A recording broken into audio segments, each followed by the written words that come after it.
Muchachos, bueno, pues como ustedes ya saben, vamos a iniciar el curso de filosofía en América Latina. Eh, no sé si alguno de ustedes tenga algún comentario de los materiales que les he estado mandando, si tengan preguntas, si tengan dudas, no sé. Una pregunta, doctor, Sí, dígame, don Ricardo. sobre el trabajo escrito. Sí, Eh, yo estaba pensando hacerlo de un tema que, que está relacionado con mi tesis, pero que sí, no va específicamente dentro de la tesis como un apartado, digamos, o no lo sí, tengo pensado así. Entonces, bueno, específicamente lo que había pensado es hacerlo sobre cómo se ha trabajado, cómo se ha discutido o cómo se ha reflexionado la cuestión sobre la autonomía de la ciencia desde algunos pensadores o filósofos en Latinoamérica, al menos, no sé, en los últimos 10, en los últimos 20 años, más o sí. menos por ahí iría, es lo que yo he pensado sobre el trabajo escrito. Entonces no Sí. sé si esté bien o como tiene que ver un poco con la tesis, si se pueda, si no se pueda. A ver, mire, vamos a ponernos claros en este punto. Se los había comentado hace un año cuando empezamos a platicar acerca de sus proyectos de tesis. ¿Cuál es el objetivo de los cursos del doctorado? Pues que contribuyan a lo que están haciendo en su tesis. O sea, aquí no se trata de venir a estorbarles y a venir a darles más trabajo, sino todo lo contrario. ¿Me explico? Ok, Aquí de lo que se trata es de que ustedes avancen en su tesis con ayuda de los cursos que están llevando. No se trata de estorbarles. ok, muy bien. Entonces, si usted va a desarrollar una serie de investigaciones que tienen que ver con, no sé si sea correcto ponerlo en con estos términos, con teoría de la ciencia, con sociología de la ciencia, con filosofía de la cultura de la ciencia, con estudios latinoamericanos de la ciencia y se conecta con su tema de tesis, creo que está perfecto. Ok, muy bien. Nada más yo sí le sugiero que ahí en las especificaciones de la rúbrica eh, vienen varios apartados, una de tradiciones, otra de un autor, otra de polémicas, no sé si se acuerdan. Sí, sí, sí, sí. Entonces, bueno, pues me ubico en tal y a partir de aquí voy a desarrollar mi trabajo. Sí, yo lo había pensado en la segunda, que es un tema monográfico. Sí, No tanto tratar sobre un autor o la otra opción que venía ahí, sino sí, que sea en esa segunda opción que usted puso ahí en la rúbrica. sí. Muy bien, muy bien, muy bien. Pues qué bueno que le pueda aportar algo a su tesis esta clase, ¿no? Sí, sí, claro, claro, claro. Bueno, ¿qué más?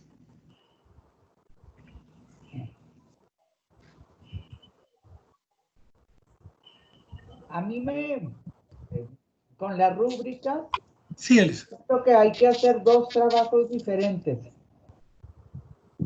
¿no? Uno para No. la exposición y otro el ensayo. Sí, sí, es que son dos elementos que se van a evaluar, la exposición y el ensayo. Sí, No, nada más entonces, siento que son pues diferentes, ¿no? Hay que sí. hacer dos trabajos. Eh, y no sé si puede ser, no sé, acomodado el primero al segundo o de plano no. Bueno, es que el primer trabajo, la exposición, es una revisión crítica de esta temática con la que nosotros vamos a estar eh, conversando a lo largo del semestre, ¿verdad? Sí. Mm, Miren, si ustedes me preguntaran en qué campo ubicamos esta asignatura, historia de la filosofía, antropología filosófica, eh, no sé, filosofía de la cultura, yo más bien esto lo ubicaría en una especie de filosofía de la filosofía, porque la pregunta de fondo de todo esto es, bueno, nosotros cómo vamos a ubicar el pensamiento que se da en esta región que nosotros habitamos dentro del marco de la filosofía, que me imagino que ustedes ya se dieron cuenta de esto. Uno, no tenemos por qué estar de acuerdo que hay una filosofía en esta región del mundo. O sea, esto no se trata de, vamos a admirar la filosofía latinoamericana, nuestroamericana, iberoamericana, hispanoamericana, como les dé la gana llamarle. No, no, no, no, no, no. Se trata de que vamos a poner una serie de temas sobre la mesa y los vamos a discutir. Y el punto aquí fundamental es, ¿qué va a aportar cada uno de nosotros, me incluyo, en el tema de la discusión, del diálogo sobre la filosofía que se produce aquí? Yo, ¿Sí por nos... ejemplo, doctor, Sí, pensé en Mauricio Bechot sí, porque me parece que tiene el tamaño suficiente para hablar de filosofía, no sé cómo decir, universal, sí, pero pues es filosofía mexicana, porque él es mexicano y él vive aquí. ok, Pero su filosofía tiene carácter, diría yo, universal. Mauricio Bechot, a lo mejor creo que puede ser criticado por N mil cosas, pero tuvo la ocurrencia de unir dos conceptos fantásticos, hermenéutica y analogía. Y entonces, en esa fusión de conceptos, realmente abrió un campo filosófico original o un campo filosófico más novedoso. bueno, que no olvidemos que Mauricio Bechot no es quien genera la idea de hermenéutica analógica. Bueno, de hermenéutica, pues no, pero la fusión de los dos, tengo entendido que sí. La hermenéutica analógica se viene desarrollando desde hace mucho tiempo, ¿eh? O sea, no es un invento de Mauricio Bechot. Sí. Okay. Bueno, pero bueno, es cuestión de revisar a Bechot, qué bueno. Y qué bueno que usted ya tenga claro a quién va a revisar. Muy Pues es bien. que se me hizo de alguna manera fácil de conseguir sus textos, o Sí, más fácil, más actual, es de alguna manera pues contemporáneo, sí. aunque muchas de sus publicaciones pues son de hace 30 años, 40, ¿no? Pero todo lo que es de hermenéutica analógica pues es de 97 para acá. Bueno, que de suyo, también ahí en la rúbrica les comentaba que si ustedes van a echar mano de textos que no han sido publicados en los últimos 10 o 20 años, y si ustedes desarrollan una justificación al respecto, ¿por qué los están consultando? Perfecto. No hay absolutamente ningún problema. En la bibliografía, si ustedes le echaron un ojito del curso, hay un par de textos que son de los años 40 y bueno, en el momento que ustedes me indiquen, les puedo dar las explicaciones suficientes para decir, bueno, pues es que yo los incluí por tal y cual motivo, ¿sí? No se trata de tener constantemente cosas que se escribieron ayer.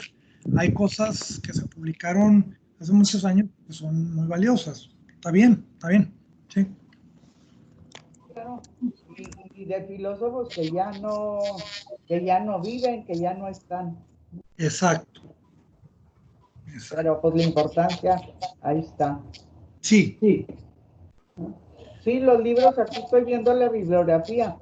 Libros de Villoro, de Leopoldo Sea, pues ni modo que sean últimamente, pues no. Serían enormes ellos. Me parece que el último libro de Villoro salió en 2017, si no estoy equivocado. Pero me parece que no es para los propósitos ese libro de nuestro curso. Claro, pues esto también es debatible, ¿no? Pero bueno. Muy bien, ¿qué más? Otra cuestión, doctor. Sí, venga. Dentro de la bibliografía que está al final del programa, sí.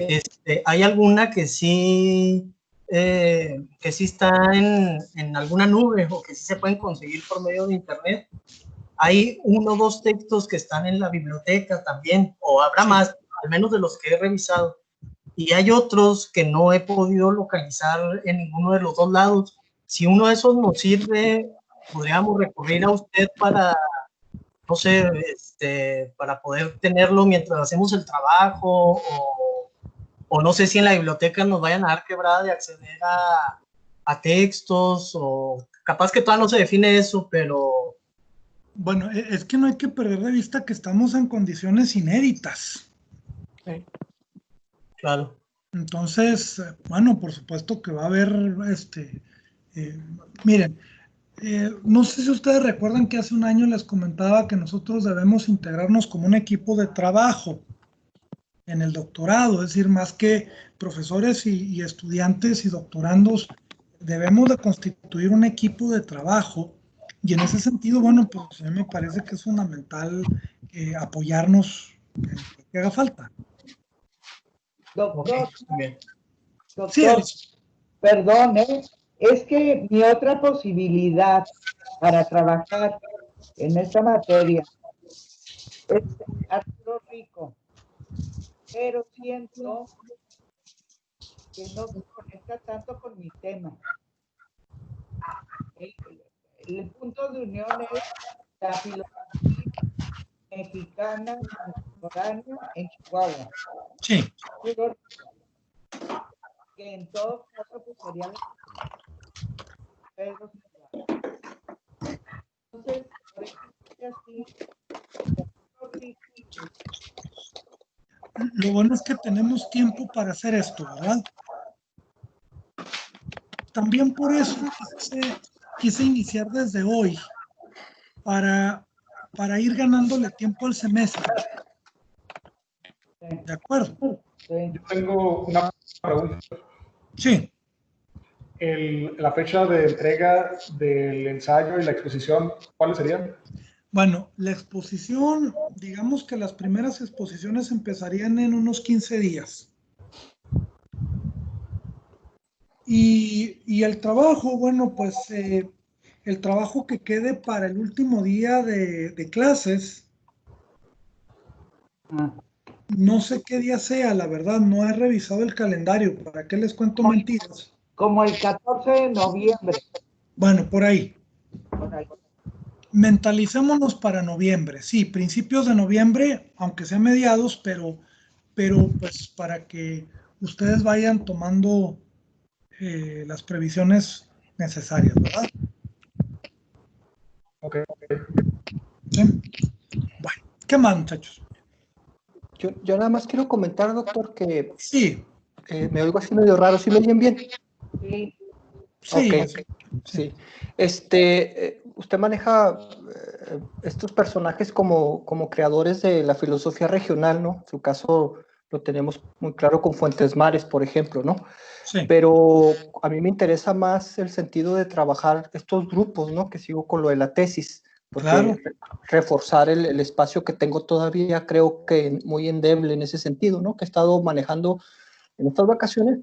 Entonces, podría trabajar el grupo, vaya, discúlpeme lo que voy a decir como analogía, como si fuera un personaje, que yo sé que no es, pero es filosofía al fin de cuentas, o estos elementos que se puedan integrar en una filosofía regional del norte de México a través de estos grupos de que pues se pueden en el enclave de la filosofía de las religiones, ¿no? Sí. Entonces mi duda es, ¿puedo trabajar así de esa forma? Más o menos lo que he estado pensando, cómo aterrizar la idea para trabajar el grupo pentecostal regional aquí en esta ciudad y luego enclavarlo en lo que es pues, meramente como una filosofía del norte de México y a su vez pues el enclave general de la filosofía de las religiones, ¿no? Es así el esbozo que traigo de la idea que estoy pensando trabajar al final el ensayo como el ensayo final. Yo esto lo encuadraría, claro que queda, yo esto lo encuadraría como una tradición. Ok. Sí. Ok.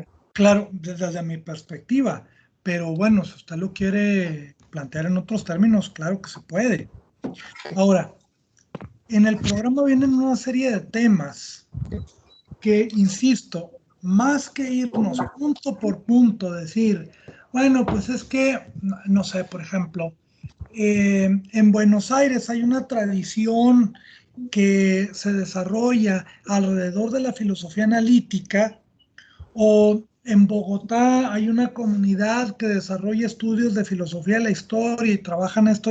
Más que esto, que claro, bueno, pues vamos a tener que echar mano de algunas cosas, más que esto es ir elaborando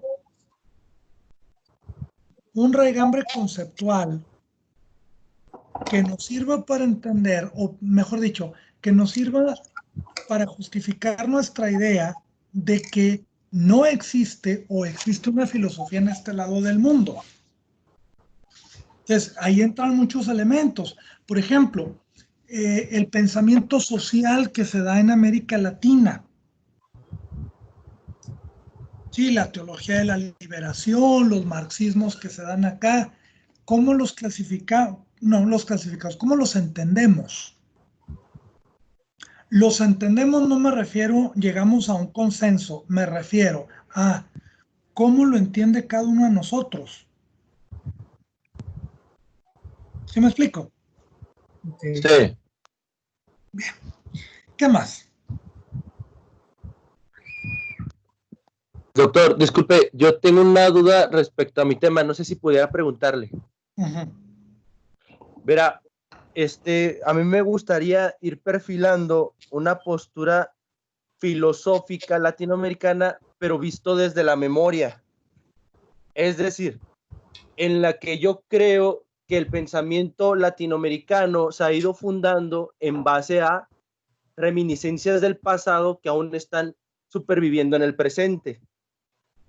Y en esa medida, ¿no sería una especie de filosofía de la memoria?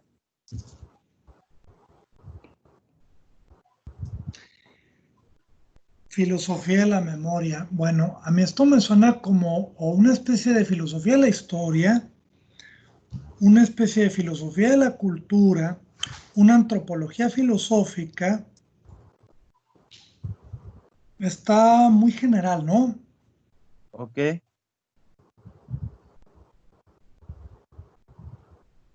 ¿Cómo podría ir entonces delimitando a una de esas ramificaciones de la filosofía para no ser tan abierto o no sonar tan ambiguo, para poderlo ponerlo más objetivo, por decirlo de alguna manera, para que no La sea tan pregunta aquí disperso? es a dónde quiere llegar usted. Pues, ¿qué es lo que quiere encontrar? Lo que intento encontrar bajo esta postura de la filosofía de la memoria es cómo hay elementos del pasado supervivientes en el presente, en donde la memoria es una intromisión a ese lineamiento cronológico, en donde se pueden existir tiempos diversos heterogéneos, tanto de pasado o futuro, conviviendo con un presente, en donde ya no es una sola visión de tiempo absoluta, sino de diversos tiempos. Bueno, en los términos en lo que usted lo está planteando, bueno, primero que nada, habría que entender qué es la memoria. Si la memoria se da a partir de una tradición oral, si se da a partir de una tradición literaria, si se da a través de una enseñanza formal o si se da a través de la oralidad, si se da a través de la transmisión de tradiciones. Pienso, por ejemplo, en las comunidades indígenas, que habría que decir, bueno, las tradiciones indígenas están dentro de América Latina, sí o no, y por qué. Pudiéramos también hablar de filosofía del derecho, porque bueno, no sé, por ejemplo, hay muchos países... ¿Vale? ¿O qué es? ¿Estás usando tus audífonos? Ricardo, tu micrófono. No sé si me estoy explicando el tema jurídico, porque también hay países que se definen como liberales y bueno, ¿qué es el liberalismo en América Latina y cómo se interpreta? Bueno, pues hay muchos liberalismos conviviendo en un mismo plano dentro, sin lejos aquí en México, ¿no? Hay un liberalismo juarista, hay un liberalismo de mercado, hay un liberalismo de izquierda que no necesariamente es compatible con el liberalismo juarista. Ahí también pudiéramos hablar de una convivencia de visiones del tiempo que se da a través del marco jurídico. Iba a comentar algo, Gabriel. Sí, disculpe, yo ahí como complemento que es algo que usted comentó sobre la forma de hacer filosofía en uno de las mini coloquios que tuvimos el otro semestre cuando Sí. expuso usted sobre la forma de hacer filosofía y esta falta de revisionismo historiográfico, ¿no? de las fuentes o de los pensadores que han en un momento escrito sobre la filosofía en alguna parte de estas latitudes, ¿no? Entonces yo ahí pienso que se debería hacer como una revisión historiográfica de estas corrientes, ¿no? Para saber por quién ha estado hablando de memoria y cómo la están percibiendo en ese sentido, ¿no? Para tener un punto de partida. Se me hace ambiguo el no hacerlo, ¿no? Es como descartar la historia, ¿no? En este sentido para abordar la memoria, ¿no? Bueno, esa es una percepción que tengo. Bueno, es que, a ver, usted que es historiador, don Gabriel, más o menos como cuántos años le llevó a usted dimensionar parte del concepto de la memoria.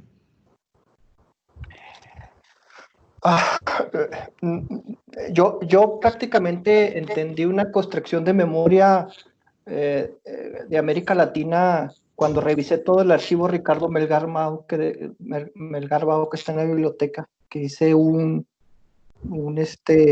pues como una especie de catálogo y al mismo tiempo ahí salió la tesis, pero pues yo ya había pasado la licenciatura y tenía como 6 años, o sea, como 15 en conformar y todavía no entendía claramente cómo se había formado la memoria. Y yo trabajé nada más prácticamente siglo XX, ¿no? En este sentido, inicios del siglo XX y mediados en la movilidad social, y de ahí articulé unos vínculos hacia la historia de la conformación de los estados nacionales, ¿no? Pero es un trabajar al entender porque aún se quedan huecos, algo que ayuda mucho a entender cómo se construye la memoria histórica de América Latina es leer a Edmundo Goldman, por ejemplo, ¿no? La invención de América Latina. Él era los libros de Bettel, nomás que no me acuerdo cómo se llama, esta compilación de América Latina, donde escriben diversos autores, pero se me hace complicado no entenderla desde la historiografía, desde la misma historia, para pasar a estos vínculos de la memoria y establecer un cordón filosófico de la memoria en América Latina, ¿no? Bueno, también aquí hay otro filón que está presente dentro del concepto de la memoria. Cuando hablamos de memoria hablamos de tradición, hablamos de conciencia, hablamos de identidad, hablamos de frontera, es decir, la conciencia como una construcción de lo que es esta comunidad, de lo que es este entorno, de lo que es esta temporalidad que puede o no convivir con otros, que excluyen o no a otros. Cuando hablamos de memoria, estamos hablando de discurso, estamos hablando de creencia, es decir, cuáles son las posibilidades que tenemos cuando hablamos de memoria. No sé si ustedes recuerdan aquellos cursos de griego que llevamos, las sesiones de griego que llevamos el semestre pasado, donde hablábamos de la dinamis, de la potencia, qué potencialidades, dinames, qué potencialidades alberga dentro de sí la idea de memoria, hacia dónde la queremos hacer llegar. Entonces, hay que buscar, pues, cuáles son las posibilidades de la idea de memoria. Ok. ¿Qué Muchas más? gracias, doctor. Eso sería todo de mi parte. Muchas gracias. ¿Alguien más?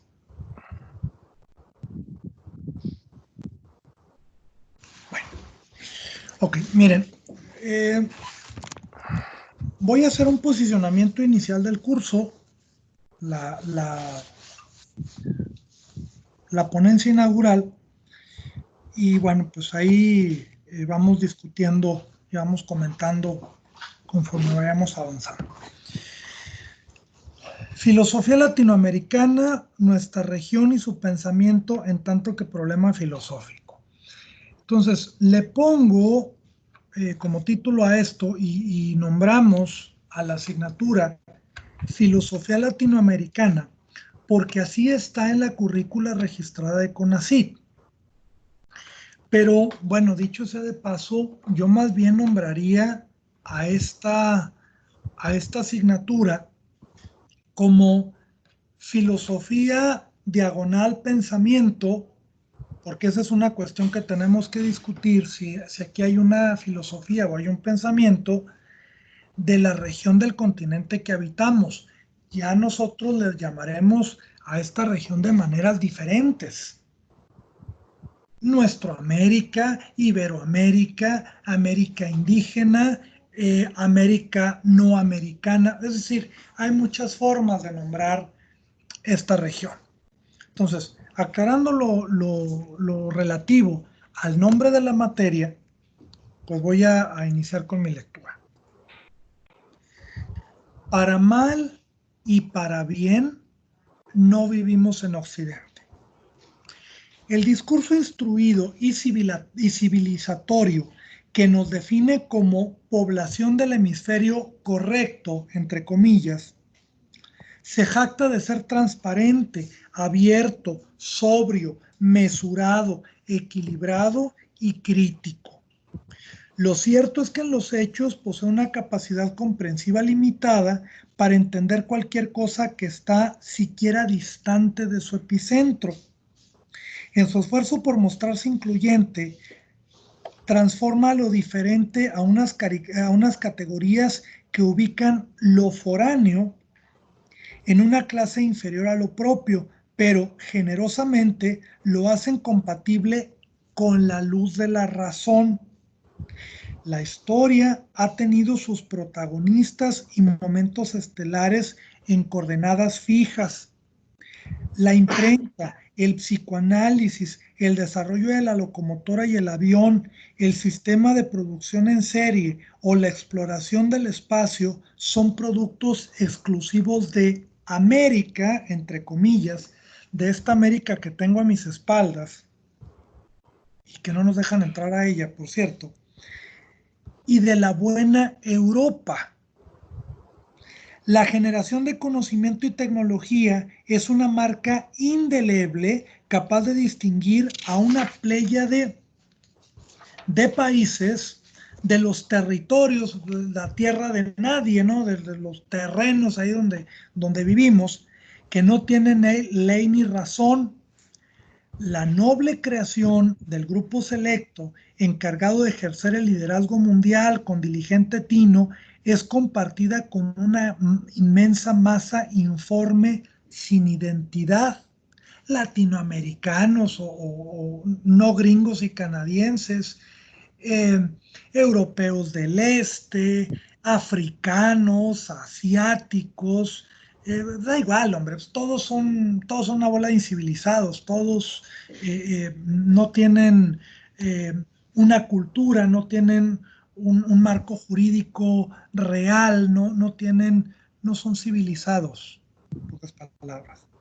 Que aquí estaríamos entrando en terrenos de la antropología, no solamente la antropología filosófica, sino de la antropología cultural.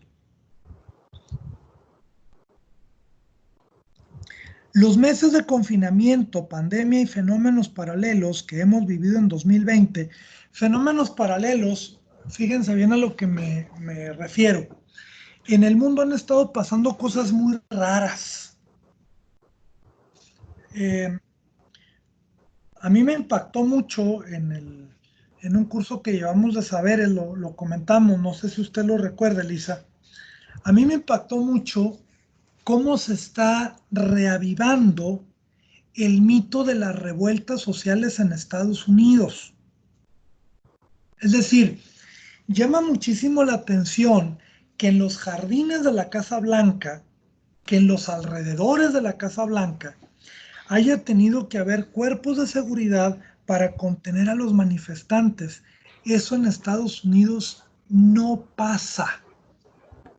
Puede pasar, es más, hasta, válgame, ya no se llama Reichstag en el de Berlín, el Bundestag. Los alemanes pueden ir a montar sus desmadres al Bundestag, pueden ir ellos le llaman las demostraciones, a ir a manifestarse, en lenguaje coloquial pueden ir a hacerla de pedo, ¿no? A reclamar, etcétera. Y hay una serie de cuerpos de seguridad que los contienen. Los gringos no. Vimos policía militar, vimos grupos de la policía de Washington, antimotines, vimos cuerpos de seguridad de la división de los, válgame Dios, de los Marshalls en Estados Unidos, conteniendo las manifestaciones. Esto no se veía hace muchos años. Cuando, hará a lo mejor 50 años, se hablaba, no más de 50 años, de las revueltas de los negros. Ajá. Miren, de una vez me voy a pronunciar en este sentido. Yo, ¿por qué no les digo afroamericanos? No me gustan los eufemismos. Es decir,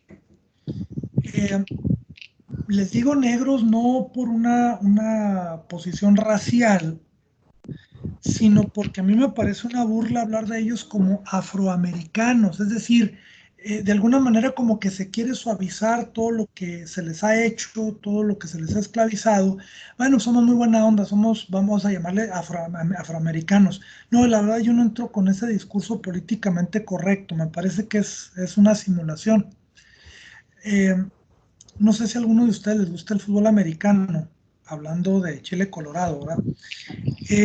Desde la época de Obama, no sé si ustedes supieron que él empezó a encabezar una serie de gestiones que consistían en reducir el racismo en los deportes de los Estados Unidos. Y el ejemplo así más claro fue insistir, presionar para que equipos como los Redskins de Washington, los Pieles Rojas, cambiaran su nombre y cambiaran su logo. Oigan, pero ¿qué territorio se les va a regresar a los Pieles Rojas, a los nativos? Claro que no, claro que no. Que por cierto, estaba bien fregón el jefe apache que traían los Pieles Rojas en el casco.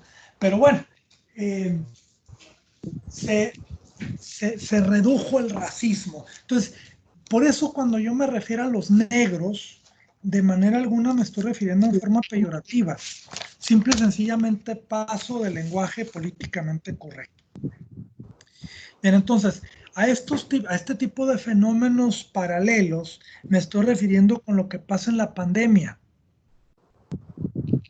Manifestaciones en Europa, movilizaciones en Asia.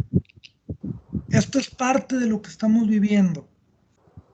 ¿De acuerdo? Entonces, Sí, claro. los meses de confinamiento, pandemia y fenómenos paralelos que hemos vivido en 2020 solo corroboran las profundas diferencias que nos separan a unos de otros. No solo tenemos esquemas económicos distintos, sino que vivimos historias diferentes. Es decir, nosotros vivimos en el siglo XXI, pero nuestro siglo XXI no tiene nada que ver con el siglo XXI que se está viviendo, por ejemplo, en Suiza, o el siglo que se está viviendo en China, que, bueno, también una nota al pie de página. En menos de un mes, en 3 semanas, el calendario islámico entra en un nuevo año. Estamos en el año 1441, en el 22 de agosto empieza el año 1442, hablando de diferentes tiempos. Pues aquí en América Latina nosotros estamos viviendo historias diferentes, aún en los países que son hermanos nuestros. En Cuba están viviendo una historia diferente a la nuestra. No estoy diciendo que sea más o menos, o sea, vivimos en una época diferente, en El Salvador, en Nicaragua, en Chile. En la comunidad de hispanoparlantes que viven en Estados Unidos, por todo Estados Unidos, que también sería una cuestión que pudiéramos discutir a lo largo del semestre, si ellos forman o no parte de Iberoamérica, Hispanoamérica, Latinoamérica, Nuestroamérica. También el tiempo que viven ellos es otro. ¿Sí me explico? Sí, señor. Sí, ¿Estamos claros hasta aquí? Sí. sí. Los controles sanitarios, la cobertura de los sistemas educativos, que oigan, a mí me parece que muchas veces los grandes funcionarios federales lo mejor que podrían hacer es quedarse callados. No sé si ustedes han estado escuchando todas las cosas que ha estado diciendo Moctezuma, el secretario de Educación, que oye, güey, mejor no te eches tierra, mejor cállate.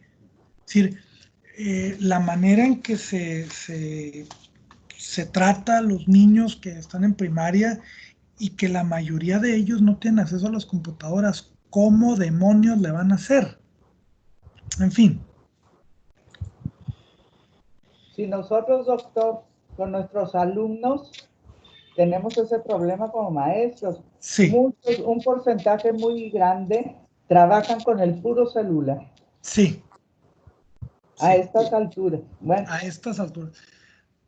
Entonces, bueno, pues hablar, por ejemplo, de las medidas remediales que se están tomando, no sé, por ejemplo, en Sierra Leona, en África, aquí o en, no sé, en Londres, estamos hablando de universos diferentes, porque también aquí al interior del país estamos hablando también de momentos y de procesos históricos diferentes que convergen en este año que nosotros compartimos.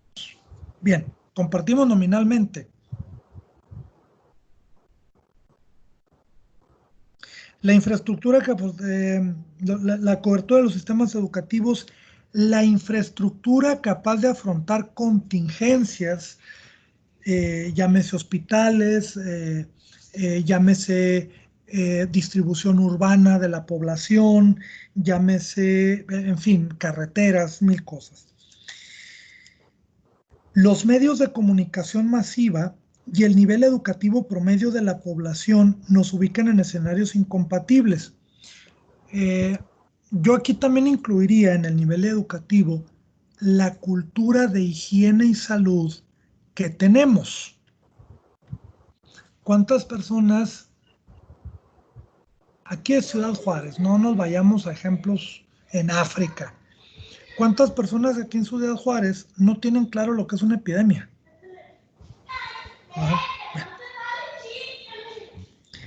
Con ellos, quienes forman parte de cada uno, poseen lenguajes incapaces de saltar barreras infranqueables.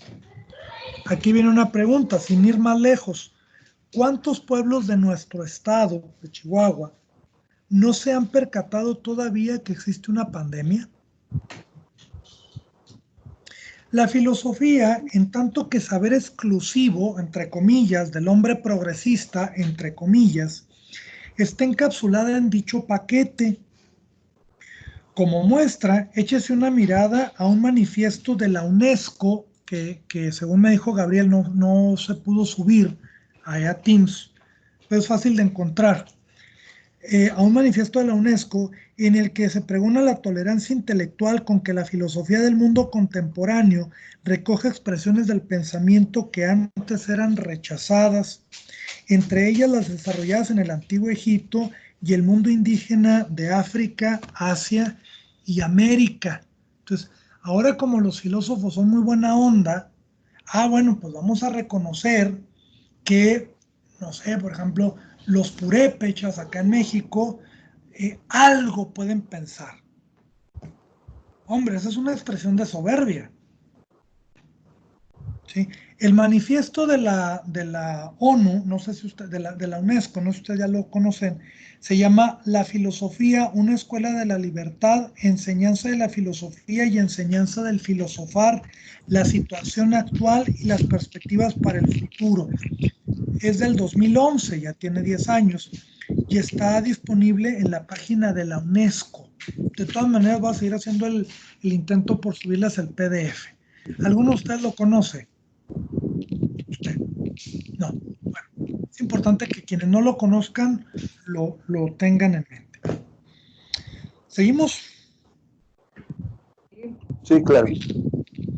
El texto desborda buena voluntad para los inferiores cuyos esfuerzos intelectuales pueden recibir el visto bueno de quienes registran los méritos de pueblos e individuos.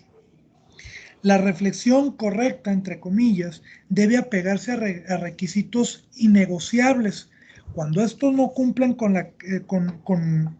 lo que se les pide a cabalidad, las ideas aceptadas pasan el control acompañadas de unas notas apostilladoras, enfatizando la ausencia de método riguroso, de tener un endeble lenguaje técnico y especializado, o entre muchas otras, señalando la atención en temas de segundo orden, que si bien han sido parte del interés humano en un pasado lejano, no se insertan en las grandes discusiones del mundo moderno y contemporáneo, siendo entonces una señal de la mente inmadura que empieza a recorrer la senda del recto pensar. Sí, don Gabriel. Ese manual ya lo había yo utilizado en alguna de mis clases cuando de reconocimiento, y yo lo estuve revisando porque ahí está, o sea, se abre con facilidad ahí en la red, y yo pienso que es una gran deficiencia en este sentido, porque los que plantean el modo de hacer filosofía en ese escrito, yo veo que lo transcruzan con lo que es pensamiento crítico y lo asimilan a la filosofía misma. Sí. Y claro, va muy enfocado a la educación, o sea, la educación primaria, la educación universitaria, bla, bla, bla. Pero no, yo no siento, dentro de lo que alcancé a recordar, que hay una diferenciación entre el pensamiento crítico y realmente lo que es la filosofía. Es interesante leerlo, ¿no? Porque ellos, al momento, entrecruzan como si el pensamiento crítico fuera filosofía y viceversa. Y yo sí siento que no hay una diferenciación clara en qué momento es filosofía y en qué momento partimos de un pensamiento crítico, ¿no? Como lo hacía usted el comentario. Yo pienso que aquí hay un problema de fondo. Y es que un organismo de la ONU se encargue de hacer este tipo de cosas. ¿Cuál es el problema con la ONU? ¿Por dónde quieren que empiece? Es decir, ¿hasta qué punto la ONU ha justificado muchos atropellos en contra de naciones muy débiles? y bueno, no pasa absolutamente nada. Entonces, hay una actitud de imposición de normas, de ideas, de criterios, y nada más porque lo dice la ONU y sus organismos es correcto. Bueno, pues yo la verdad no estoy de acuerdo con esto. Bien. Sí, don Gabriel. Le está fallando el micrófono, doctor, un poquito, pero sí se escucha. A ver, ¿me oyen ahí mejor? Es que como que a mí se interferencia, no sé si sea yo, pero a mí sí, como que hay interferencia. ¿Ahí me oyen? Sí, se escucha bien, pero creo que es tu computadora, Gabriel, porque yo al doctor lo escucho bien y se oye un poquito entrecortado.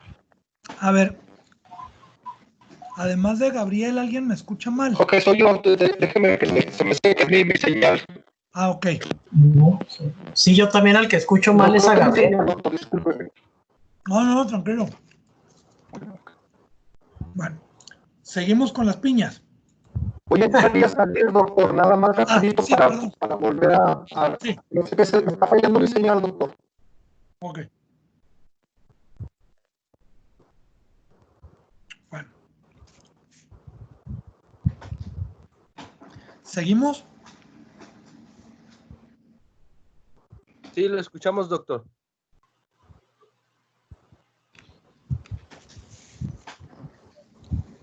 A ver, ya entró.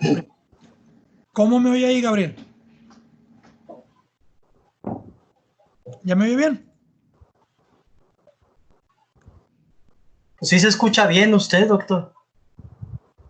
Ok, bueno. No, pero por el caso de Gabriel que le estaba fallando la señal. Ok.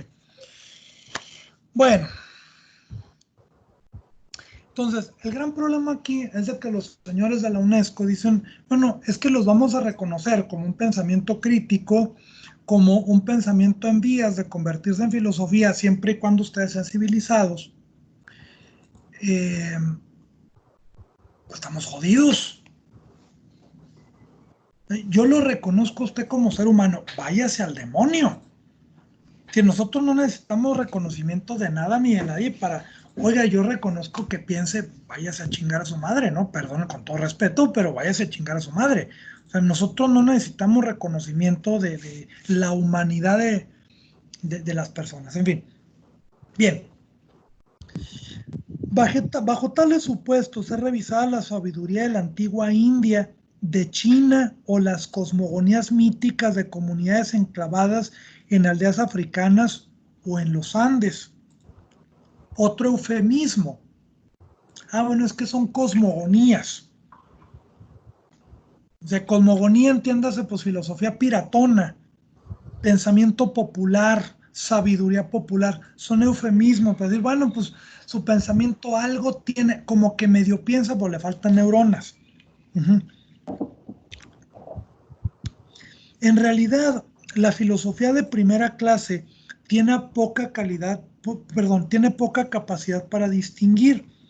A la misma estatura están los esquemas mencionados con otros, como la filosofía que florece en países de la periferia europea, de la baja, entre comillas, América, del África, entre comillas, miserable, o el Asia maometana. ¿Alguno de ustedes sabe cuál es la diferencia entre un maometano y un islámico o un musulmán? No. No. Bueno, pues Cuando a un musulmán le dicen maometano, se están refiriendo de forma despectiva hacia él. Porque la expresión maometano, Mahoma, Mohamed, el profeta del Islam, el máximo profeta del Islam, algunos cristianos lo definieron como un hereje, que en un sentido estricto no es hereje, Mohamed. Algunos lo definieron como el fundador de una secta. La secta es una comunidad religiosa que está por debajo de la religión. La secta es una religión de segunda categoría. Entonces, generalmente cuando se habla de los maometanos, se está refiriendo o se está dando una condición de secta al Islam. Bien. Que sí, con toda esta intención, el Asia maometana. En Asia y en todos los continentes del mundo hay musulmanes, hay islámicos. Bien.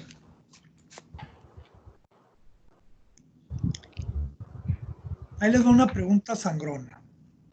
Fuera de Séneca, Suárez, Santa Teresa u Ortega y Gasset, ¿alguno de ustedes sabe de algún otro filósofo español cuyas reflexiones sean valoradas en el contexto del pensamiento universal?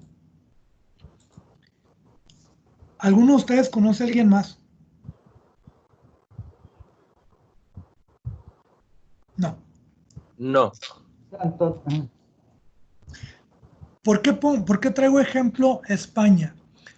Porque aún España, siendo un país europeo, porque aún España, teniendo ciertas características que lo hacen entrar dentro del mundo civilizado, entre comillas, no es aceptado su pensamiento, su filosofía, como una filosofía occidental en el sentido amplio del término. Y si no hacen y si a un país europeo no se le considera en estas circunstancias, pues ¿qué esperamos nosotros? Doctor, perdón que lo interrumpa, pero acabo de recibir un mensaje de Ricardo y dice que se le fue la luz en su casa, que por eso se salió de la reunión. Ok, no recibí el mensaje, pero gracias. Bien. Entonces, reitero, la concepción que nosotros tenemos de la filosofía que nos viene de Europa, si ni siquiera se contempla España, pues prácticamente lo que hacemos aquí, lo que pensamos aquí, no vale, no existe. Ok. Si con territorios occidentales de Europa existe tal sesgo, ya sabemos qué esperar en otras regiones del globo. Insisto, no quiero decir, bueno, es que los latinoamericanos o los que vivimos aquí somos fantásticos y formidables. No, no, no. Pero tan piensa un alemán como piensa un chilango. ¿Sí? Bien. Desde finales del siglo XVIII se empezaron a estudiar científicamente, entre comillas, lenguas y religiones de sitios exóticos, siendo la investigación del folclore un instrumento de múltiples funciones. Bien podía aplicarse al autoconocimiento, como fue el caso de Escocia, Alemania, Irlanda, Dinamarca y entre otros, muchos otros, Rusia, bajo la influencia de tradiciones histórico-filológicas francesas y germanas. Bien se proyectó en el análisis de los pueblos de África, Asia y América, de los que se tomaban por igual recursos naturales, mano de obra para la construcción de vías de comunicación destinadas lo mismo para propósitos comerciales como militares, como se emprendían estudios culturales. Entonces, aquello de que, bueno, pues es que nosotros en Europa nos encontramos con muchos estudios sobre pueblos indígenas de América, es porque son muy abiertos. Pues de origen no. ¿A quién voy a estudiar? Pues a quién voy a saquear. Bien.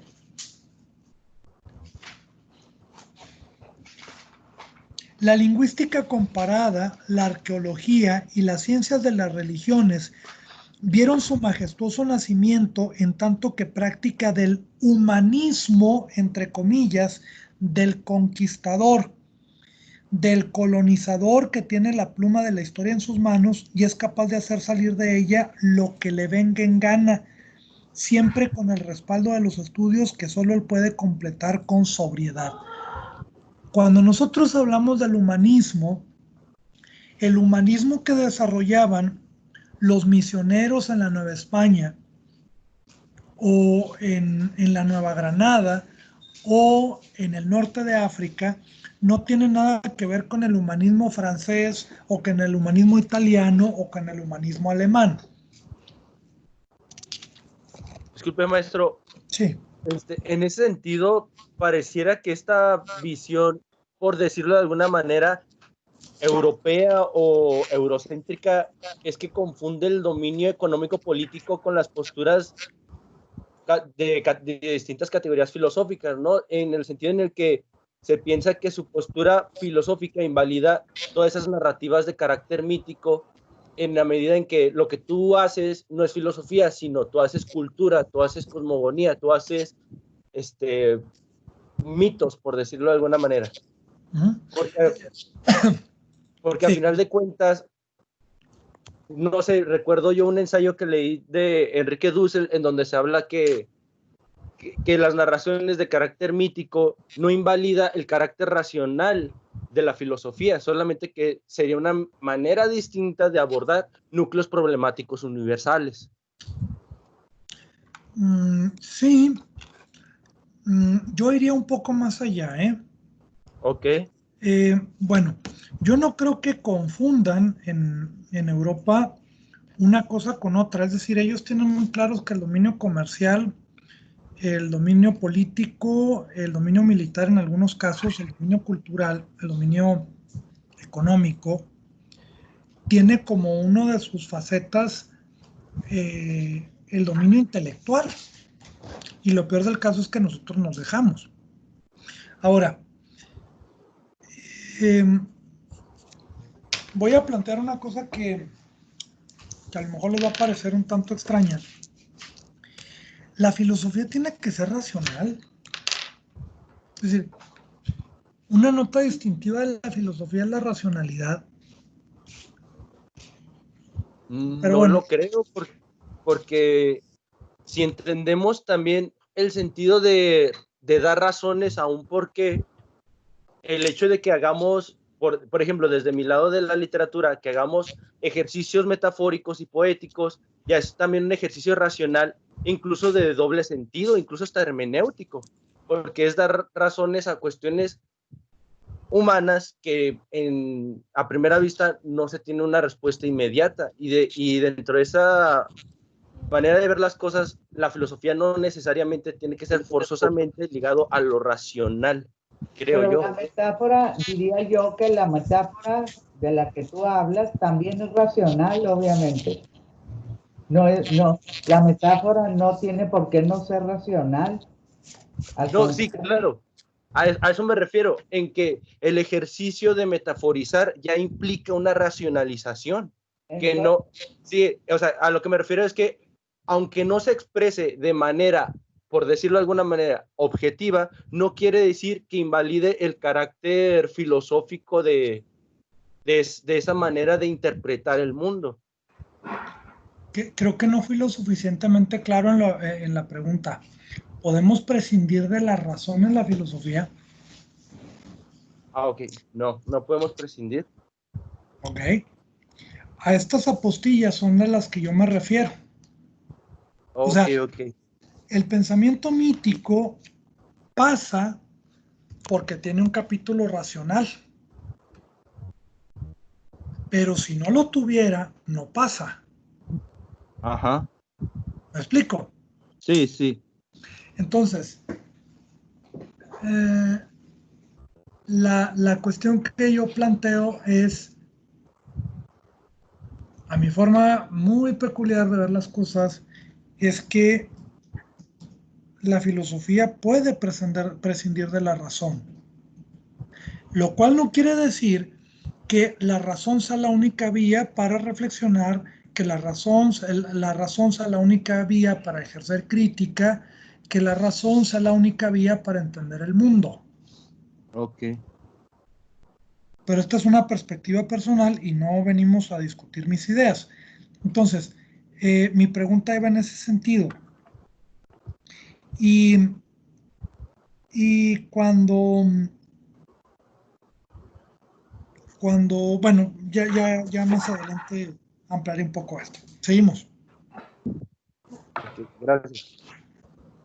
La región de América que habitamos está sujeta a dicha dinámica quisiera empezar manifestando una postura de rebeldía personal ante la imposición de una estatura espiritual que nos es impuesta y lo peor es aceptada por muchos sin el menor cuestionamiento.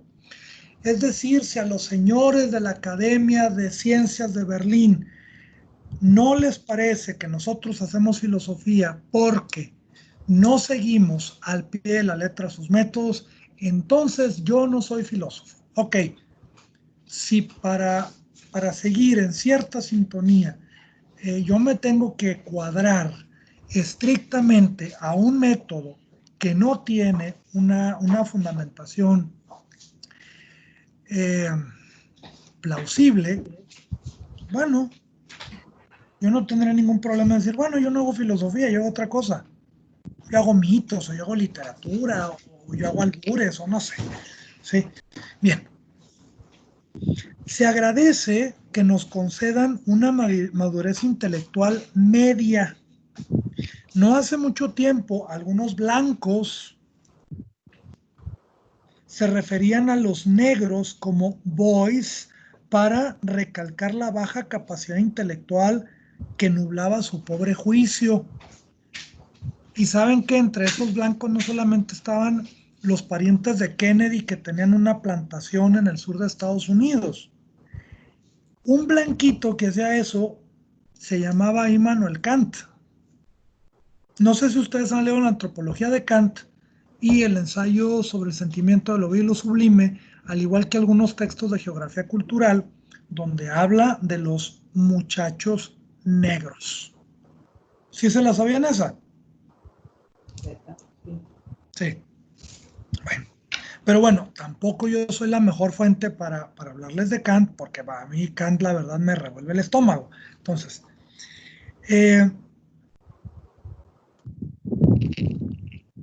con eufemismos que toleramos con gran docilidad, se habla de nuestro pensamiento como incipiente, emulador o en el mejor de los casos, inspirado por. La aceptación se refleja en el apego casi fanático a unos sistemas filosóficos muchas veces ya ignorados y caducos en sus lugares de origen, pero vanguardistas y geniales para algunos de nuestros coterráneos. Pienso, por ejemplo, en el estructuralismo. Pienso, por ejemplo, en Wittgenstein, a que nos lo resucitan una y otra vez. Pienso en algunos posicionamientos del psicoanálisis, etcétera, etcétera, etcétera. ¿Sí? Bien.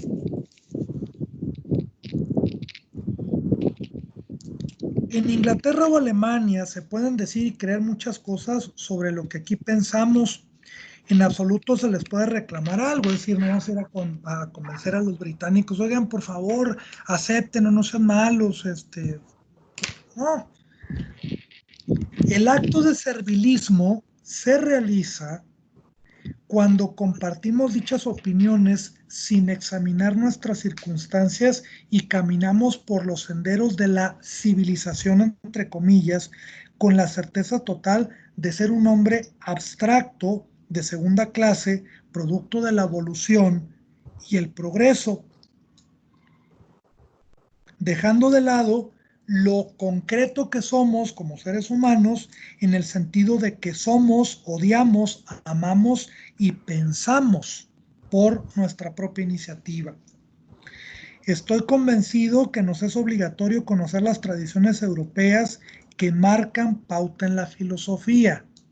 Es decir, a mí Kant me revuelve el estómago, pero a Kant lo he leído.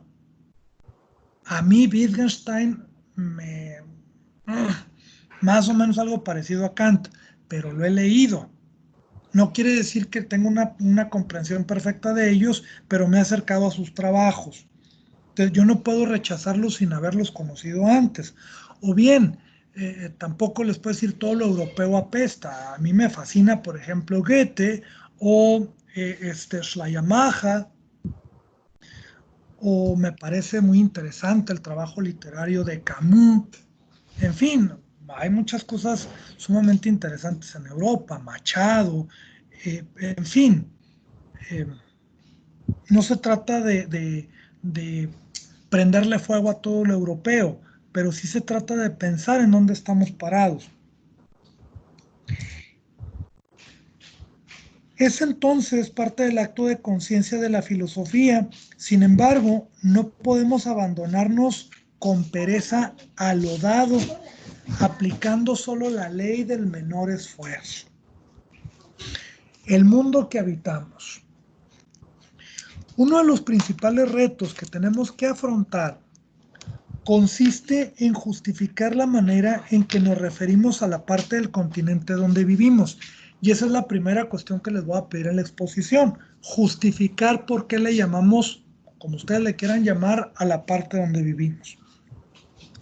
América, entre comillas, pertenece a los vecinos del norte, no solo en el discurso, sino en los hechos crudos, ¿no? A pesar de la enorme presencia que tienen en la región, existe un pequeño margen para decidir y pensar por nosotros mismos.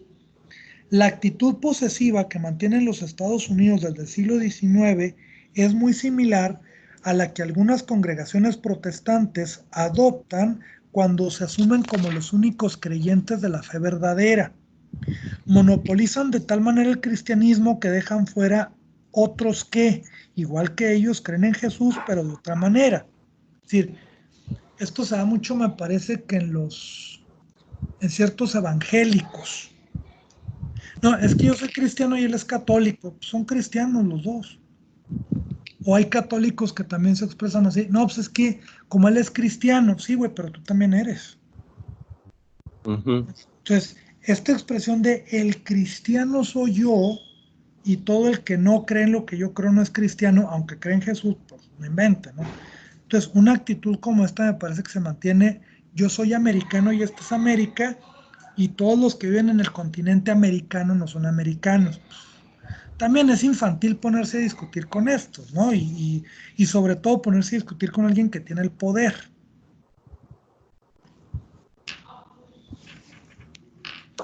Un tanto por ignorancia, un mucho como estrategia de propagación, católicos y ortodoxos son expulsados del rebaño ignorando la historia de sus iglesias. Me parece que el ejemplo puede servirnos para revisar las circunstancias espirituales que nos rodean. América y los americanos son realidades patentadas y excluyentes. Nosotros no podemos ser americanos a secas.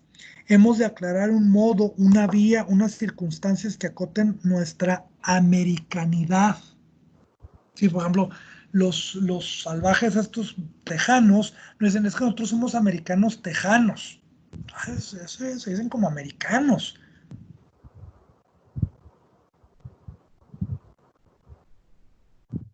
No andan la bronca de que, como no somos del medio oeste, somos del este, son americanos.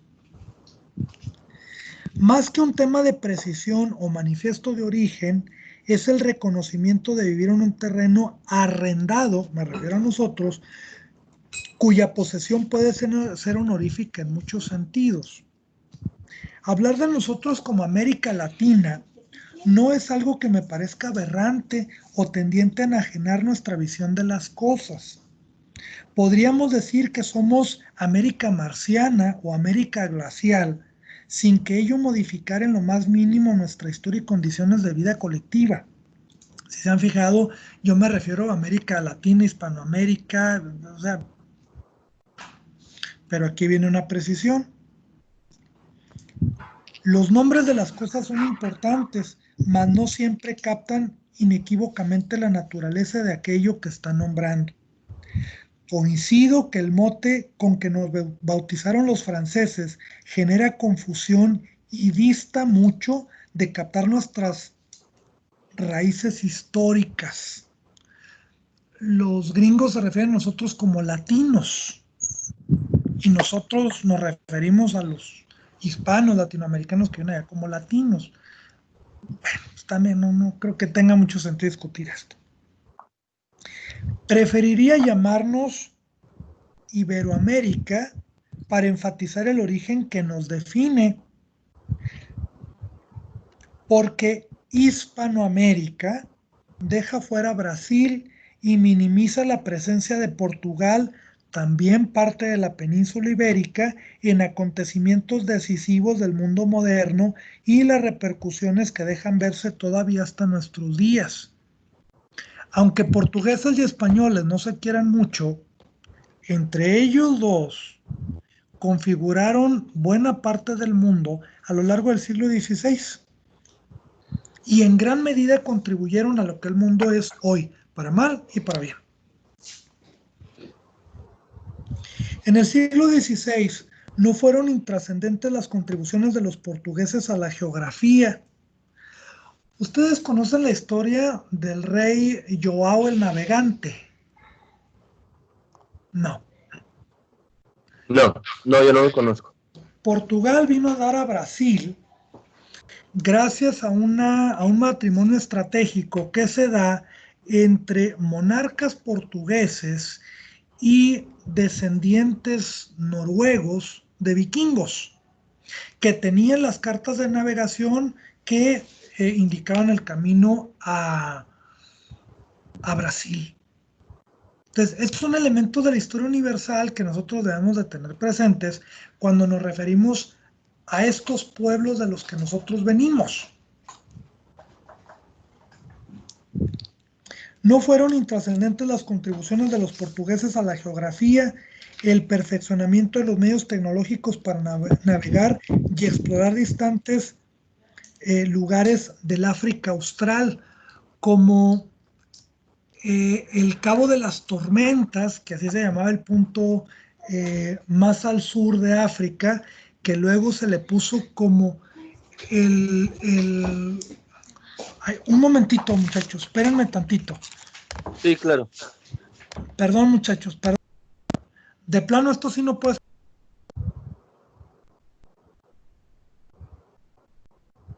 Bienvenido, Ricardo.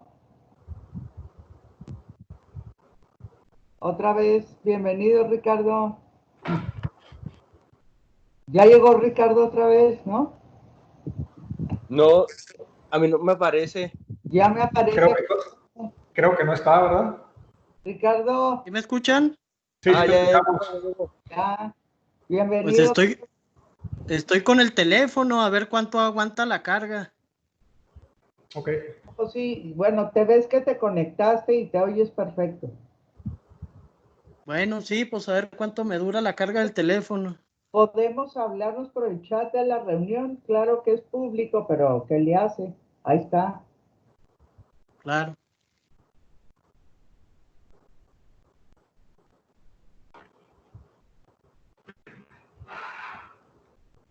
Sí, pues todavía no regresa la luz y ya descargué Teams aquí en el teléfono y pues a ver, lo malo es que tengo muy poquita carga, hombre. Es que Teams consume mucha energía en los celulares. Ah. ¿Tú también estás en el celular, pues? Sí, porque mi computadora tampoco sirve el micrófono, entonces ya de perdiz aquí puedo comunicarme. Híjole, ¿cómo le vas a hacer con las clases? Ya sé lo complicado, porque mis niños la agarraron de repente y se les cayó y ¡pum! Oh, sí. Bueno, pero en campus virtual es otro rollo. Necesitas escribir más que hablar. Sí, eso sí. Ya como se hace un poco más sencillo en esa parte. Gabriel, nos tienes que dar clases, Gabriel. Ya no oye Gabriel, se salió. Creo que se salió de Teams por el internet. A lo mejor le estuvo fallando y se desconectó. Que ahí puso en el grupo que estaba batallando. Ah, sí, cierto, ya me apareció el mensaje. Dice que es la aplicación. Hay una pausa. Ah, pusiste tú en el grupo, sí. Y que se quedó tranquilo Bruno, ¿eh? ¿Qué tal? Dormidito, míralo ahí en la cama. ¿Lo ves? Panza para arriba. Ah, pues no, si estoy sin cámara. Ah, no, ahí está la cámara. ¿Ves a Bruno? Ahí está. Ah, pero nada más dije Bruno y se levantó.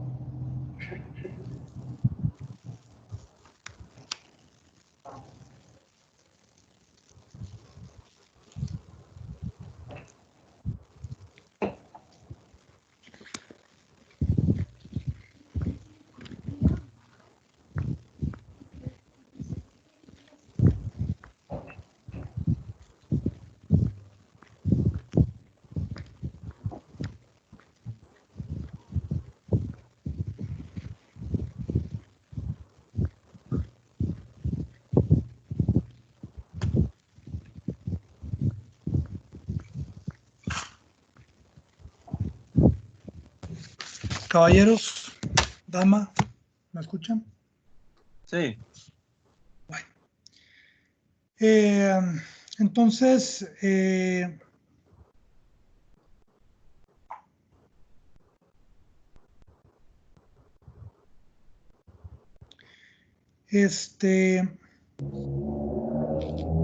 les decía que cuando los portugueses exploraron la parte más al sur de África, le llamaron el Cabo de las Tormentas porque era el punto en el que se da la vuelta para completar la circunnavegación del continente africano. Se agota la parte oeste de África por la parte oriental del continente. Entonces, en ese punto del Cabo de las Tormentas, los navegantes se enfrentaron a unas tormentas terribles que pues parecía que iban a naufragar, pero resulta que pudieron salvar ese, ese punto y por eso le puso el Cabo de la Esperanza, de la Nueva Esperanza. Bueno,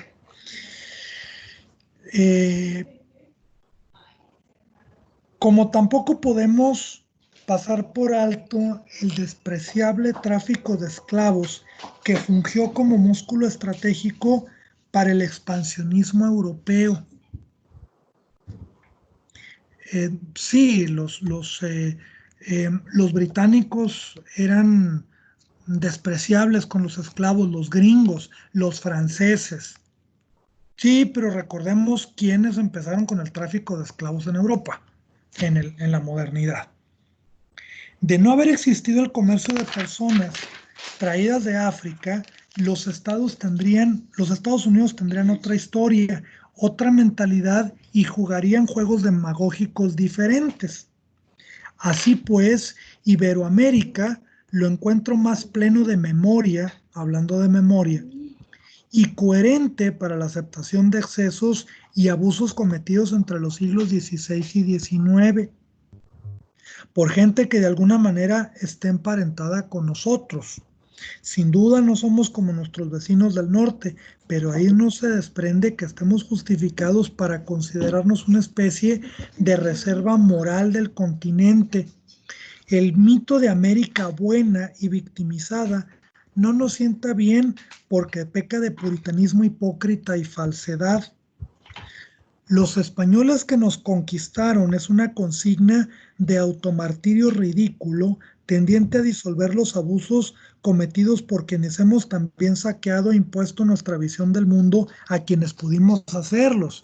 ¿Por qué no hemos ido a colonizar, a dominar Guatemala, El Salvador, Nicaragua, Honduras? Pues porque no hemos podido, no por buena gente.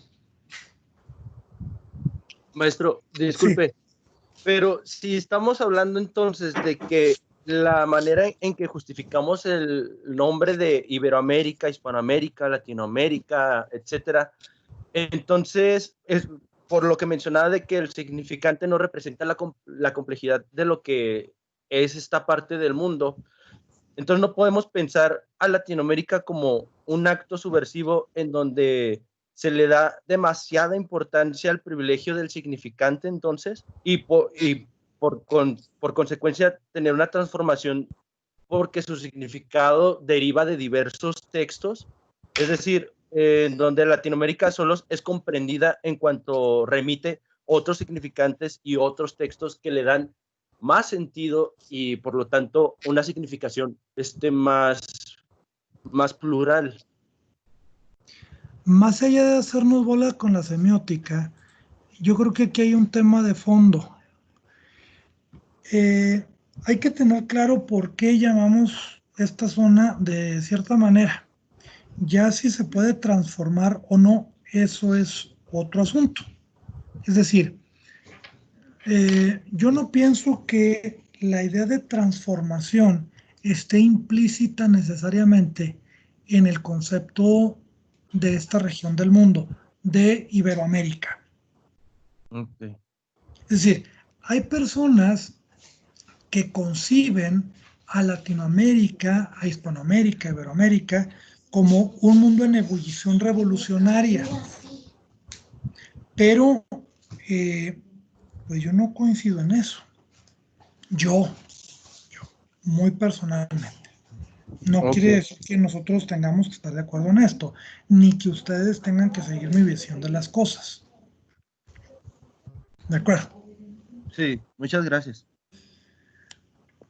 Así pues, Iberoamérica lo encuentro más pleno de memoria y coherente para la aceptación de excesos y abusos del siglo XIX. Sin duda, no somos como nuestros vecinos de América Buena.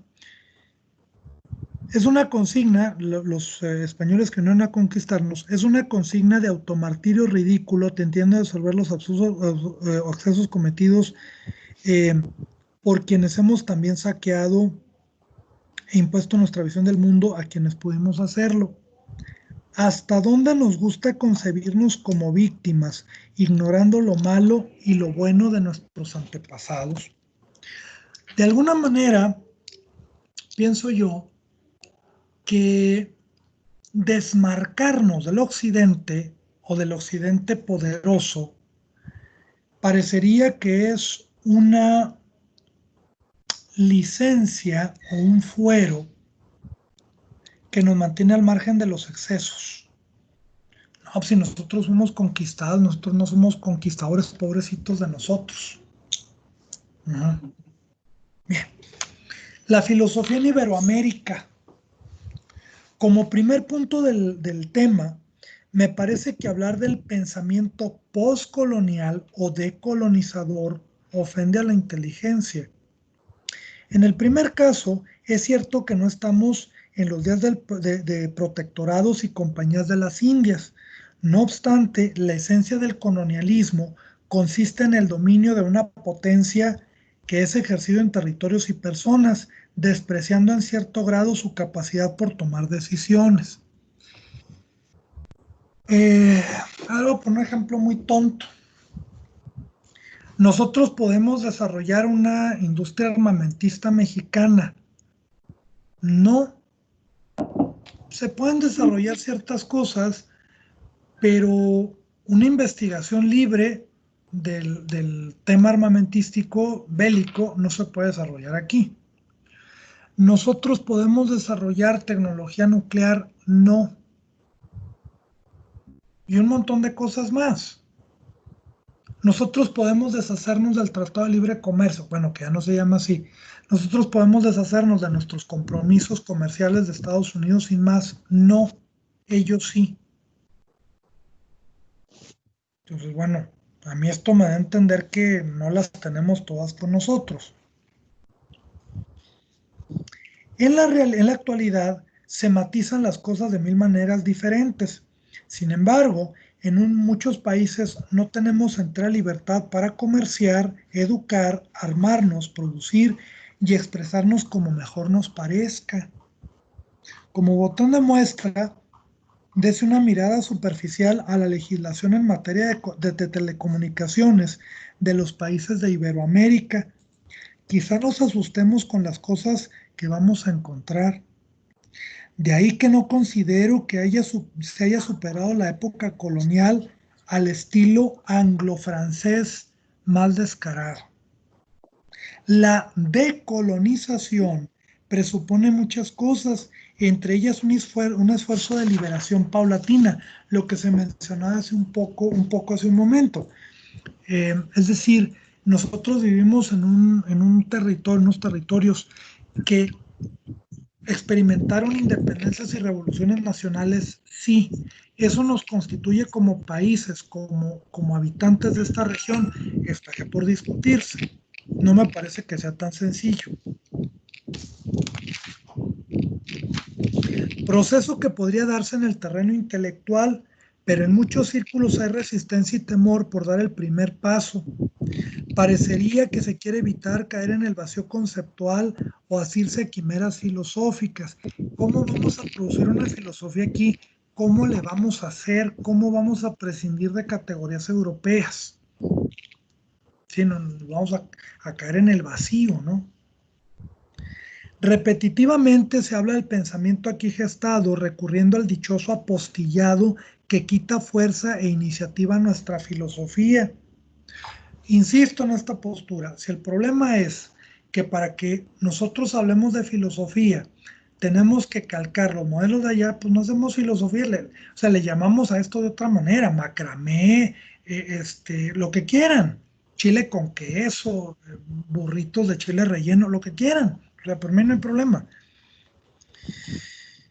La relación de dependencia con Europa, que ya no existe, o sea, la Europa del siglo pasado, que tanto leemos, al Heidegger, que enjugamos lágrimas al estar leyendo a Heidegger, Sein und Zeit, ay, qué maravilloso esto. Eso ya no existe. La relación de dependencia con una Europa que ya no existe es, además de enfermiza, comodina.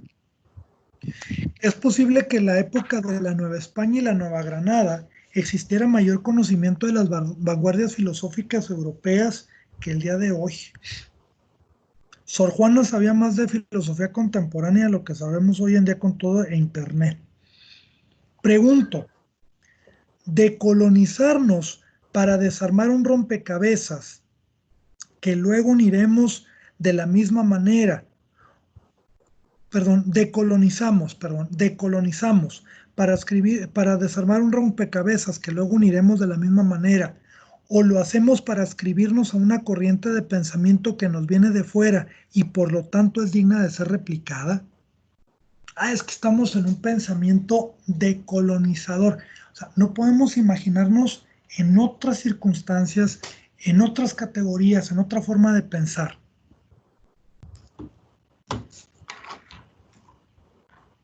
Mientras más nos concentremos en el hecho inobjetable de ser colonias, más evadimos pensar por nosotros mismos.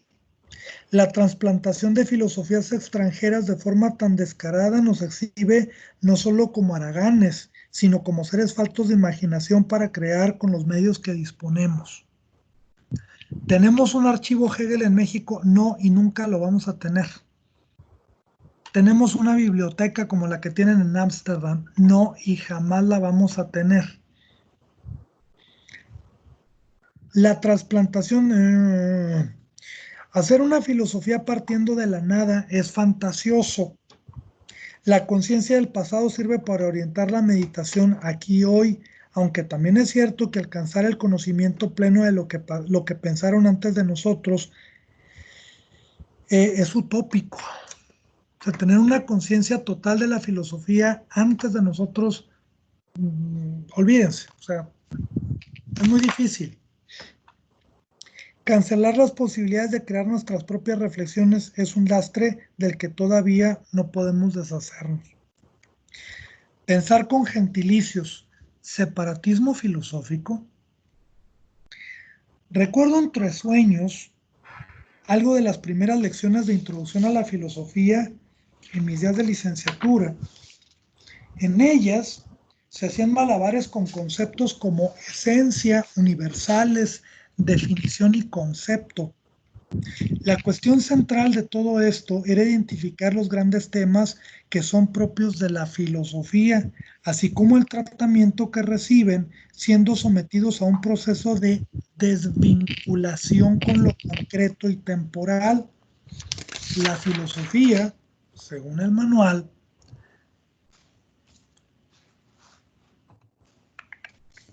se encarga de estudiar el conocimiento, la belleza, el bien y el lenguaje, entre otros términos, en sí mismos.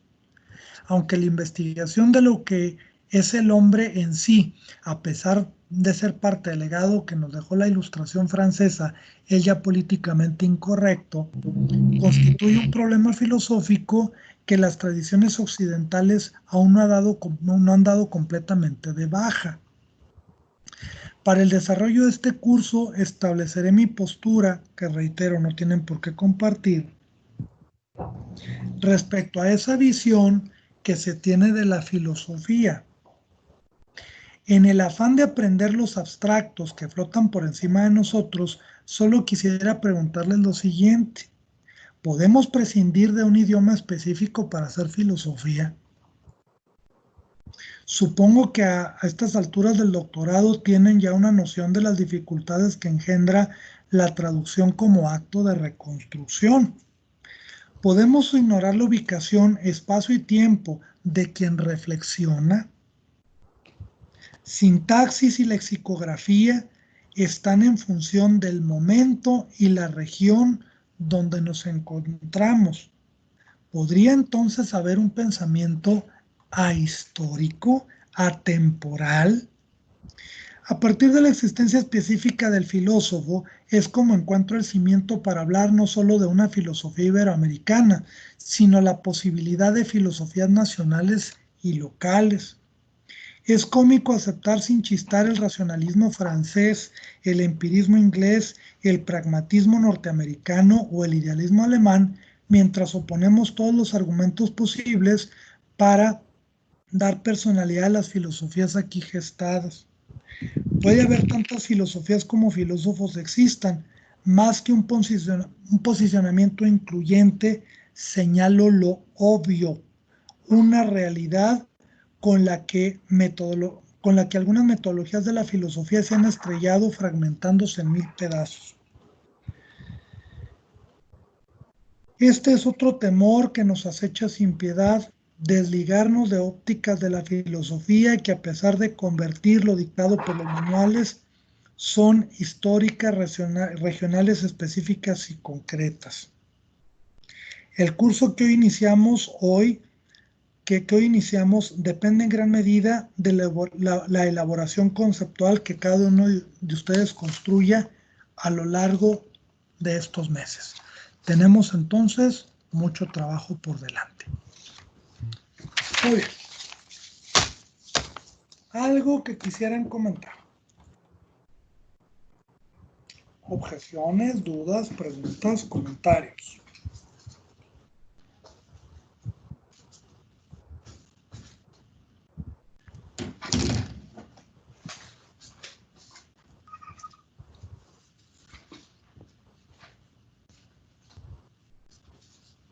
Nada. Bueno. Okay. Perdón, yo tengo un comentario. Sí. A mí personalmente, las observaciones, las ideas, las reflexiones que nos compartió en la clase del día de hoy, bueno, a mí en lo personal me gustaron demasiado, me abrieron preguntas que la verdad creí que ya están respondidas, pero como usted lo menciona, hay mucho trabajo por delante. Y en ese sentido me llamó mucho la atención cómo cerró el texto o cómo cerró el comentario, la reflexión sobre si existe la posibilidad de escribir o de pensar del hacer filosófico desde esta región del mundo, desde una manera anacrónica. De esa manera, yo creo que sería posible hacer una filosofía o un pensamiento anacrónico a partir de, creo yo, a partir de esta construcción de diversos textos en donde el tiempo y el espacio de los pensadores conviven de manera heterogénea. Me explico. Como si cada vez que repensamos la pregunta fuera necesario regresar al pasado para traer desde el pasado algo que nos ha dado raíz o que nos ha forjado poco a poco una identidad, pero al mismo tiempo esa visión del pasado se ve complementada a su vez con la reflexión de un porvenir en donde tendríamos que situarnos en la manera en la que hacia dónde queremos llegar o hacia dónde estamos yendo involuntariamente. Y en esa medida creo que es una epistemología anacrónica el pensar desde una filosofía latinoamericana. ¿Por qué? Porque rompe las linealidades tanto temporales y converge distintos modos de pensamiento para forjar de que no podemos olvidar de dónde venimos, pero tampoco debemos olvidar que debemos formar nuestro propio pensamiento. Ok, nada más una cuestión, anacronismo y ahistórico no son sinónimos, ¿eh? Ok. Oiga, doctor, sobre el cuestionamiento que hacía usted sobre prescindir de este idioma, de la filosofía europea, por llamarlo de alguna forma, ¿no? Clásica. Pero también en un momento querer hacerlo cayendo en un abuso en ese sentido, porque, bueno, vamos a analizar un poquito históricamente el siglo XX de América Latina, ¿no? Y como que se tiende no se tendió ese puente entre el pensamiento de la movilidad social de los 70s de los 70s a los 90s, y todo fue marxismo de alguna forma, ¿no? Y ahorita la filosofía que se certifica en América Latina es la filosofía decolonial, o ese tipo de filosofía, ¿no? Ese tipo de pensamiento, y se dejó de lado mucho la filosofía que se venía trabajando digámoslo, en las academias de esta formación de los españoles de los 30, que formaron cierta escuela, ¿no? En la UNAM, y no hemos, a mi punto de vista, todavía logrado desfasar ni congeniar esas dos posturas, ¿no? La ultramarxista, decolonial, de una América genuina, que se ecliptiza con pensamiento autóctono, pero tampoco deja específico si se deviene de una forma histórica o se deviene de una forma conceptual, ¿no? O todo es decolonial o nada lo es. Y luego los que se trabaja en la academia clásica, todo es dependiente de una filosofía clásica, si no, no lo es tampoco, ¿no? Que también deviene mucho de esta idea gringa, ¿no? De la filosofía positivista, por llamarla de alguna forma, ¿no? Creo yo que no hemos logrado congeniar esas visiones. Ahora, no tienen por qué congeniar, estoy totalmente de acuerdo, ¿no? Pero yo sí veo que América Latina, en ese sentido, pues se va al extremo, en el sentido de que tenemos una filosofía original, pero deviene de los pueblos originarios, o deviene de este marxismo que se quedó como memoria, ¿no? Volvemos a la memoria en la movilidad del siglo XX, ¿no? Que pues bueno, todo era eso, ¿no? Y que ahorita recalca en los círculos académicos de una forma, ¿no? Pues tenemos esta visión muy nueva, por ejemplo, una de sus visiones, que es la filosofía del norte de México, ¿no? Que pocas veces se establecen conceptos como de ese tipo para establecer un tipo de conocimiento, ¿no? Más que nada lo veo así tan dividido en ese sentido la filosofía de América Latina, ¿no? Uh-huh. Como también lo es la filosofía en otras partes. Sí. Nomás que nosotros nos asustamos cuando vemos las cosas aquí. Ajá. Pero la filosofía en Europa, no crean ustedes que es tan homogénea como nosotros pensamos, ¿eh? No es tan parejita, tan consensada como nosotros lo pudiéramos imaginar. No.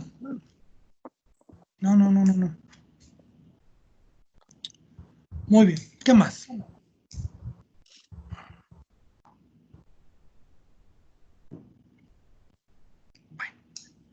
ok. Bien, pues 2 días antes de iniciar las clases oficialmente, muchachos, pues les doy la bienvenida al semestre. y espero que este semestre les sea provechoso y este curso les sea provechoso. Y seguimos en comunicación. Espero que ustedes y sus familias sigan muy bien. Igualmente, maestro. Cuídense Doctor, mucho. Sí. Doctor, vamos a una cosita. ¿Es el horario que vamos a mantener? Sí, sí, nos de- mantenemos aquí. De 11 a 1, lunes y miércoles. Así es. Ok, perfecto. Gracias, doctor. Gracias. Gracias. Gracias. Hasta Gracias. luego. Buena tarde. Que la pasen muy Igualmente, bien. hasta luego. Hasta luego.